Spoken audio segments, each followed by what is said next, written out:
Non, c'est moi qui ai entré en contact avec Davido. Oui. Et quand je suis arrivé rencontré, je lui ai proposé une tenue. Mm. Il était d'accord, il a pris la tenue et il a passé la commande peut-être de 7 ou 8 tenues. L'histoire derrière, c'est, je pense que c'était lors de son passage au Cameroun. Oui. Il est arrivé là, bref, moi je vais mettre dit, je ne voyais pas comme bref, je ne connaissais pas l'influence qu'il avait au public. Donc c'est là que j'arrive là à la conférence. Bonjour les bâtisseurs! Comme chaque samedi, vous me rejoignez dans le coin de l'entrepreneur et cette fois-ci, je vous réserve encore une surprise. L'invité de ce samedi est un homme qui excelle dans le domaine de la haute couture. Il s'est fait connu, mais surtout, il s'est tracé un chemin grâce à ce domaine-là. Il a habillé des artistes comme Maître Gims, Davido, Nice, Ténor, et ils ne vous diront pas le contraire sur ses créations qui sont magnifiques. Il a accepté d'être notre invité dans le coin de l'entrepreneur. Comment a-t-il fait pour rencontrer Maître Gims? Pourquoi Davido a porté ses créations? Où trouve-t-il son inspiration? Et qu'est-ce qui le démarque des autres créateurs? Les réponses, c'est tout de suite dans le coin de l'entrepreneur.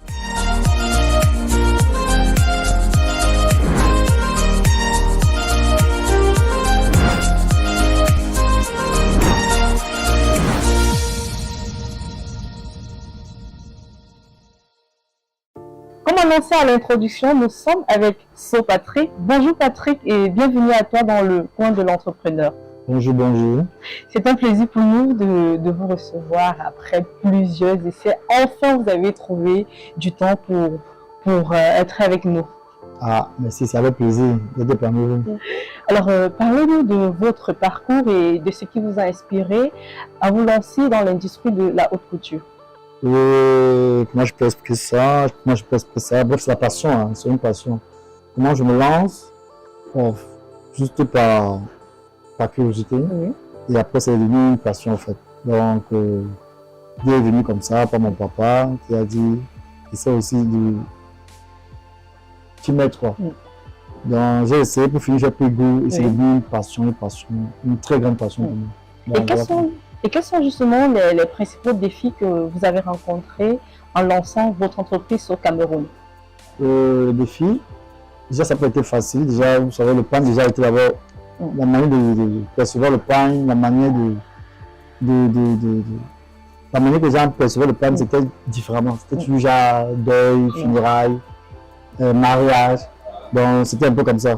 Donc aujourd'hui, je me suis battu, je pouvais me battre pour donner de ça un autre côté chic du pain. Voilà. Donc ça n'a pas été vraiment facile, mais bon.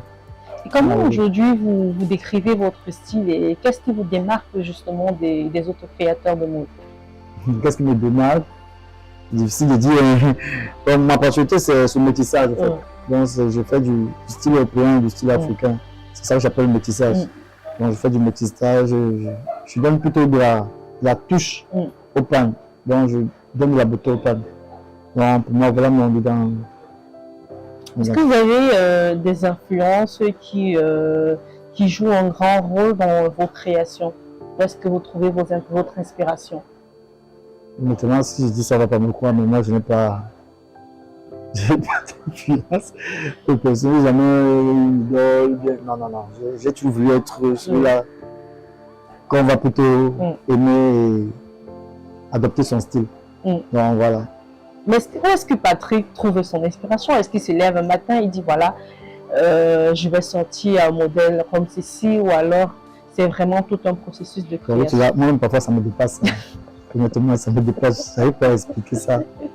Mais ça vient comme ça. Ça vient. Là, parfois, quand tu as quelque chose qui est inné en toi, tu ne forces pas beaucoup. Donc, honnêtement, c'est naturellement. Les idées viennent à ma tête, les images, et j'essaie de les produire. Mais il fait quand même des recherches un peu de partout pour m'améliorer. Donc, l'idée vient comme ça. Naturel. Est-ce qu'il y a eu un moment marquant dans votre carrière qui jusqu'ici vous influence toujours dans vos créations? Comment? Peut-être plus précis. Donc, quel événement qui a été le plus marquant pour vous? L'événement qui a été l'événement? Mon événement? Je m'appelle, j'ai fait un événement Everybody by So. Déjà quand j'ai fait l'événement, je me disais qu'il y avait peut-être 2 ou 3 personnes. Je suis arrivé, j'ai vu toute une foule. Moi, ça m'a touché, hein, j'étais même surpris. Je me disais que c'est là où tu sors du net, tu arrives au réel. Non, c'est là vraiment qui m'a marqué. J'ai vu tellement du monde, il a même plus ce jour-là. Les gens étaient en pleine rue. Et moi, ce moment de ma vie m'a vraiment beaucoup marqué. Voilà. Il y avait tellement de monde. Les artistes, tout le monde était là juste pour moi. Moi, ça me faisait bizarre, j'ai dit moi aussi. Et quel a été justement pour vous le déclic, ce moment où vous vous êtes dit, voilà, avec ma marque, je peux aller loin, avec ma marque, je peux mieux me faire connaître, mieux proposer ou bien montrer aux yeux du monde qui je suis réellement? Moi, c'est l'appréciation. Hein. C'est quand tu as des messages de partout, de l'étranger, quand ça traverse déjà le continent, comme on dit, ça arrive dans ton eBay, des gens qui apprécient, des gens qui veulent toucher. Moi, c'est là où je dis, ah, donc c'est un truc qui peut vraiment marcher. Je me suis mis à fond. Donc voilà pourquoi je suis encore jusqu'à présent. Et tous les gens qui aiment ce que je fais depuis 2005, c'est beaucoup. C'est beaucoup. Voilà. Alors, en tant que créateur, qui dit justement créateur, dit aussi voir ses articles portés par des artistes, des influenceurs. Quel a été pour vous cet artiste-là qui a eu à porter vos vêtements et pourtant vous ne vous y attendez pas? Maître Gims. Maître Gims. Oui. Alors, est-ce qu'on peut connaître l'histoire derrière? L'histoire derrière, je crois que c'était lors de son passage au Cameroun. Oui. Il est arrivé là, bref, moi je vois Maître Gims, je ne voyais pas comme, bref, je ne connaissais pas l'influence qu'il avait au public. Donc c'est là que j'arrive là à la conférence, j'ai vu les détails, on se rencontre, je lève une tenue et on fait une photo. Il prend la tenue le même à l'instant que, et il décide de porter ça. Pour le concert. Pour une interview dans une chaîne de télévision. Oui. Et il a porté. Et moi, c'est la seule personne à qui moi, je déclic. Oui. Voilà. Est-ce que le fait justement que Maître Gims aborde l'une de vos créations a vraiment boosté votre business? Est-ce que ça a eu un apport et un appui sur lequel vous ne pourriez même pas espérer? Oui. Je ne peux pas me mentir. Il y a eu plusieurs après lui. Il y a eu vraiment plusieurs, Davido, plusieurs artistes, plusieurs. Mais ça n'a même pas. Très grand impact. Est-ce que le fait que ces artistes, peut-être comme Davido, ont été influencés par Maître Gims? Bon, moi je ne sais pas, c'est anti-artiste, je ne sais pas. Mais c'est le fait qu'ils ont reporté, accepté de porter ma marque et de poster, pour moi c'est beaucoup. Est-ce que vous pouvez énumérer quelques déclics justement suite à ce poste de Maître Gims sur l'une de vos créations qu'il avait portée? Là, je vais là justement sur les gens qui parlent de la question d'un jeune créateur dans mon bureau. Je n'en veux pas. Voilà, je l'ai mentionné. Justement parce que vous avez parlé de l'apport que cela a eu. Est-ce qu'on peut justement énumérer, aller un peu dans les détails pour tous ceux-là qui nous écoutent? Après, j'ai eu des commandes. Par exemple, j'ai eu beaucoup de gens des chaînes étrangères qui sont venus me rencontrer. J'ai eu des vidéogrammes par rapport à ça. Et ils ont dit que comment faire des histoires. N'oublie pas de mentionner que tu as habillé tel. Vous voyez un peu. Donc, ça a eu un impact. Peut-être pas au même moment. Au même moment, mais à la longue. À la longue. Okay. Un très gros impact. Et pour la rencontre avec Davido, c'est toujours lui qui est entré en contact avec vous ou alors... Non, c'est moi qui est entré en contact avec Davido. Et quand je suis arrivé rencontrer, je lui ai proposé une tenue. Il était d'accord, il a pris la tenue et il a passé la commande peut-être de 7 ou 8 tenues. Vous imaginez? Voilà. Et après, il a dit, dès que je rentre, je te fais un post. Et il a fait un post. Et ça a également propulsé. Oui, sur Instagram, ça très bien, énormément. Déjà qu'il a porté, le même moment, il est sorti dans toute la ville de Douala avec l'une de mes créations. Vous imaginez l'impact que ça fait. Et c'est quand même Davido. Alors, on va revenir sur le côté entrepreneur, parce que vous êtes également un entrepreneur, mais dans le domaine de la haute couture. Qu'est-ce que ça fait à un entrepreneur de voir ses créations, ses réalisations toucher vraiment plus d'une personne, toucher, je vais dire peut-être plus d'1 milliard de personnes, et pourtant on a commencé au plus bas, on ne s'attendait réellement pas. Quelle est la satisfaction qu'on peut réellement avoir derrière tout cela? Enfin, c'est c'est un peu étonnant, hein. Mais c'est un peu étonnant, mais on dit souvent, quand tu sais ce que tu cherches là où tu vas, dans la tête, c'est. Moi, je pense que j'ai déjà prédit ça. Le but était pour moi de donner notre image et de valoriser ce que je fais et que tu connais à travers le monde. Chose que je suis en train de battre par rapport à ça. Je ne suis pas aux étapes, mais j'en reste normalement. Donc, pour moi, c'est naturel. C'est naturel. Puis c'était déjà. On dit, c'est comme si c'était là en moi. Voilà, je ne force rien. Je travaille. Je dis, mon objectif, c'est ça. Donc, la clé de la réussite de SOS Cameroun, c'est justement le travail acharné, mais aussi la vision qui est assez grande et les objectifs qui sont fixés. Je crois que c'est même ça. Hein? Je crois que c'est ça. Non, c'est ça. Ok. Qui dit justement créateur, dit design, dit inspiration, dit création, mais dit aussi vente. Comment est-ce que vous gérez justement votre esprit créatif, mais aussi les ventes que vous devez faire en même temps? Parce que si vous devez créer, en même temps, vous devez aussi vous concentrer sur l'aspect commercial. Comment est-ce que vous arrivez à gérer tout cela? Comme je dis toujours, c'est pour ceux qui me suivent, moi je ne réfléchis pas comme un couturier, je réfléchis comme une entreprise. Donc c'est très différent. Donc, ça veut dire que chaque chose a sa place. Donc j'ai essayé d'élaborer de manière que, on dit parfois, quand tu es là connu à travers le monde, il faut une grande, être bien structuré. Il faut avoir quelqu'un qui gère la paille, quelqu'un qui gère les ventes, quelqu'un qui gère. Donc j'ai essayé de bien m'organiser pour que ça traverse partout et puis je peux mieux vendre partout.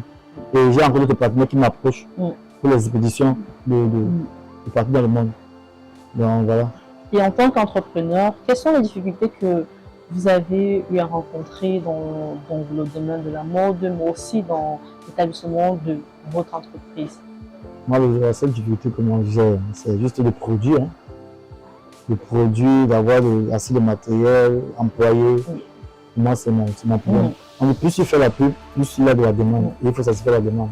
Donc, voilà, c'est pas facile. Avec la demande est tellement forte. La demande est tellement forte, tu n'arrives même pas. Tu dis, tu fais bien pour ça, donc pourquoi? Imagine, donc il faut donc de la main d'œuvre. Beaucoup de jeunes qui ne veulent pas aussi travailler, mais bon. Donc, parfois, c'est ça mon problème. Du matériel pour pouvoir produire plus. Et quel conseil vous pouvez donner à tous ces jeunes-là qui désirent se lancer dans la haute couture? Moi, je dis toujours, quand il y a un rêve, il y a une réalité. Parce que celui qui avait créé le téléphone, il avait d'abord rêvé avant de le réaliser. Donc, pour moi, il faut rêver, il faut travailler, il faut prier, il faut réaliser. Moi, je peux dire tout simplement, sans compliquer, sans rien compliquer. Tu parles de réalisation, on parle justement de rêve, mais parle aussi de futur. Et ça me pousse justement à vous poser cette question-là. Quel futur pour SOS Cameroun? Le futur, l'autre international, vendre partout, commencer à viser à l'autre côté. Voilà, c'est ça mon futur. Il y a la demande de l'autre côté. Donc, moi, c'est ça mon futur. Je suis en train de travailler par rapport à ça. D'avoir un stock, de prendre le vente aussi de l'autre côté. C'est ça mon futur. Est-ce que dans 10 ans, 20 ans, 30 ans, on parlera toujours de SOS Cameroun? Quelle est l'image que SOS Cameroun souhaite laisser dans 10, 30, 20, 40 ans? Que le monde ne meurt jamais, tout simplement. Je vais mourir peut-être un jour, mais que le monde ne meurt jamais. Comme je disais, c'est une entreprise. Sans moi, je suis là aussi pour là, les choses avancent. Malgré qu'il faut que ce soit toujours là. Donc, par la grâce de Dieu, j'aimerais que le monde reste toujours là intact. Les mêmes idées, la même énergie, les mêmes créations, ainsi de suite. Alors, le nom de l'entreprise, c'est SOS Cameroun. Pourquoi avoir choisi de donner votre nom, plus celui du Cameroun, à votre entreprise? Est-ce qu'il y a une histoire derrière ou ça part seulement du principe de vouloir mieux se faire connaître et mieux se vendre? Non, il y a une histoire derrière. Déjà, SO, c'est le nom de mon père. Mon père qui me fait apprendre la couture. Pour le rendre hommage, je donne plus le nom SO. Cameroun, maintenant, c'est pour valoriser le Cameroun. Je veux être un peu comme l'ambassadeur du Cameroun. Donc, il faut un nom fort. C'est le nom que j'ai trouvé, c'est Cameroun. C'est ça que j'ai mis SO, Cameroun. SO, Cameroun. Ok, on va terminer, on va conclure l'émission avec un conseil, un mot pour tous ces jeunes-là qui vous regardent, tous ces jeunes-là qui vous apprécient et pourquoi pas tous ces jeunes-là qui rêvent de devenir comme vous. Bon, comme on dit, il ne faut pas rêver comme moi, il faut rêver plus comme moi. Donc, tout ce que je peux dire, c'est d'être passionné. Mais moi, c'est la passion qui m'a rendu là où je suis. Donc, être passionné, faire ton travail avec passion. Le résultat viendra tout simplement. C'est tout ce que je peux dire. Rêver et toujours rêver grand. Avec passion. Ça a été un plaisir pour nous de vous recevoir. Pour un séjour calme et agréable à Abidjan et à Douala, choisissez MC Home, votre nouvelle agence immobilière. Nous mettons à votre disposition des appartements meublés ultra-modernes au bord des routes principales. Bénéficiez d'un cadre sécurisé, entièrement équipé avec une couverture Internet haut débit pour un séjour inoubliable. Réservation au Cameroun, plus 237 676 05 17 87. En Côte d'Ivoire, plus 225 07 88 75 24 07. MC Home. Faites comme chez vous.